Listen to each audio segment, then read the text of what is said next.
पहले आपको बताएं कि आज होगा उपराष्ट्रपति पद के लिए चुनाव और आज भी आएंगे चुनाव के नतीजे भी।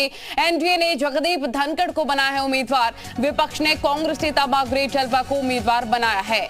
तो ये इस वक्त की सबसे बड़ी खबर आपको बता रखे हैं कि आज उपराष्ट्रपति मिल जाएगा देश को, क्योंकि आज ये नतीजे आ जाएंगे। आज मतदान होना है। एनडीए ने जगदीप धनखड़ को बनाया है उम्मीदवार और साथ ही विपक्ष की तरफ से बड़ी खबर आपको ये बता दें कि कांग्रेस नेता मार्गरेट अल्वा उम्मीदवार हैं।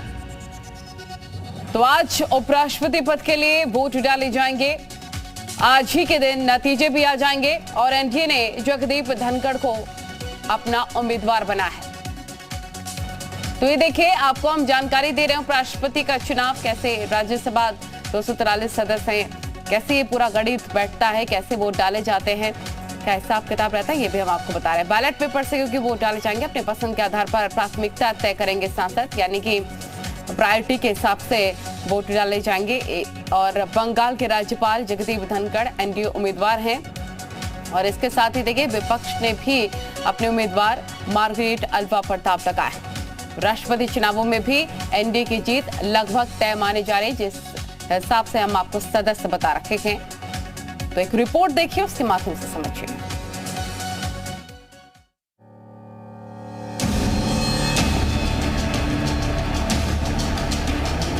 राष्ट्रपति चुनावों के बाद एक बार फिर एक और सियासी मैदान सरकार और विपक्ष की ताकत का अखाड़ा बनने जा रहा है। जी हां, देश के उपराष्ट्रपति का चुनाव, जिसमें एक बार फिर विपक्ष और सरकार एक दूसरे को अपनी ताकत दिखाएंगे। इन चुनावों के लिए सुबह 10 बजे वोटिंग शुरू होगी। कुल 788 वोट डाले जा सकते हैं। इसमें लोकसभा के 543 सांसद और राज्यसभा से 243 सदस्य वोट करते हैं। राज्यसभा सदस्यों में 12 मनोनीत सांसद भी हैं। उपराष्ट्रपति का चुनाव बैलेट पेपर के जरिए होता है। सांसदों को अपनी पसंद के आधार पर प्राथमिकता तय करनी होती है।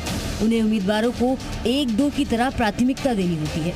एनडीए की ओर से उपराष्ट्रपति चुनावों के लिए बंगाल के मौजूदा राज्यपाल जगदीप धनखड़ को उम्मीदवार बनाया गया है। दो विपक्ष ने मार्गरेट अल्वा को अपना उम्मीदवार बनाया है।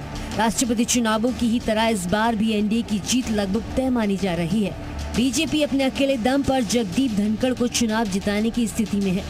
पार्टी के पास लोकसभा में 303 तो राज्यसभा में 91 सदस्य हैं। वोटिंग से पहले शुक्रवार देर शाम संसद के लाइब्रेरी बिल्डिंग में एनडीए सांसदों की बैठक भी हुई। बैठक में बीजेपी अध्यक्ष जेपी नड्डा, गृह मंत्री अमित शाह समेत तमाम बड़े नेता शामिल हुए। इस बैठक के दौरान उपराष्ट्रपति चुनाव में इनवैलिड वोटिंग की संभावना को रोकने के लिए अभ्यास कराया गया। राष्ट्रपति द्रौपदी मुर्मू की ही तरह जगदीप धनखड़ को उम्मीदवार बनाया जाना बीजेपी का मास्टर स्ट्रोक माना जा रहा है। धनखड़ राजस्थान के रहने वाले हैं, किसान परिवार से हैं और जाट समुदाय से आते हैं। मोदी सरकार के खिलाफ किसान आंदोलन में जाट किसान भी बड़ी तादाद में शामिल थे। इसके अलावा राजस्थान, पंजाब, हरियाणा और पश्चिमी उत्तर प्रदेश में जाट वोटरों और किसानों की संख्या अच्छी खासी है। कई निर्वाचन क्षेत्रों में जाट वोटर निर्णायक भूमिका निभाते हैं। राजस्थान में तो अगले साल विधानसभा चुनाव भी है। गौर करने वाली बात यह है कि धनखड़ की उम्मीदवारी का ऐलान करते हुए बीजेपी अध्यक्ष जेपी नड्डा ने भी उन्हें किसान पुत्र कहकर संबोधित किया। राष्ट्रपति चुनावों की ही तरह इन चुनावों में भी विपक्ष एक बार फिर अलग थलग नजर आ रहा है। टीएमसी कांग्रेस ने मतदान से दूर रहने की घोषणा कर दी है और इस बीच ममता बनर्जी ने शुक्रवार देर शाम प्रधानमंत्री नरेंद्र मोदी से मुलाकात भी कर ली। उधर मायावती ने भी जगदीप धनखड़ को अपना समर्थन देने का ऐलान कर दिया है।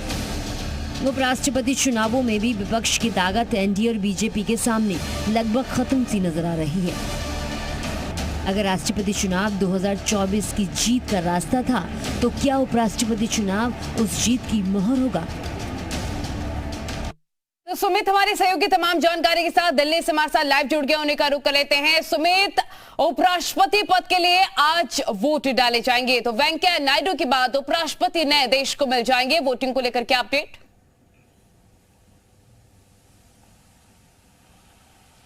जी बिल्कुल, देखिए 10 बजे मतदान की प्रक्रिया शुरू हो जाएगी, जो कि शाम 5 बजे तक चलेगी। और सबसे अहम बात है कि विपक्ष के फूट के बाद अब जगदीप धनखड़ जो एनडीए के उम्मीदवार हैं, उनकी जीत लगभग तय मानी जा रही है। क्योंकि अगर राज्यसभा और लोकसभा के तमाम कुल सांसदों की बात की जाए तो 788 सांसद है, जिसमें जो जीत का जो आंकड़ा है वो 390 से अधिक हो जाता है। और जो बीजेपी के जो कुल सांसद हैं वो करीब 394 है। तो इससे आप समझ सकते हैं कि एक तरफा जो है ये मुकाबला माना जा रहा है। हालांकि जो मार्गिंड अलवा हैं जो विपक्ष की उम्मीदवार, उनको 200 वोट जो हैं वो मिलने का अनुमान बताया जा रहा है। लेकिन सबसे अहम बात है कि यहाँ विपक्ष की फूट है। बसपा ने पहले ही ऐलान कर दिया था कि वो जगदीप धनखड़ को समर्थन देंगी।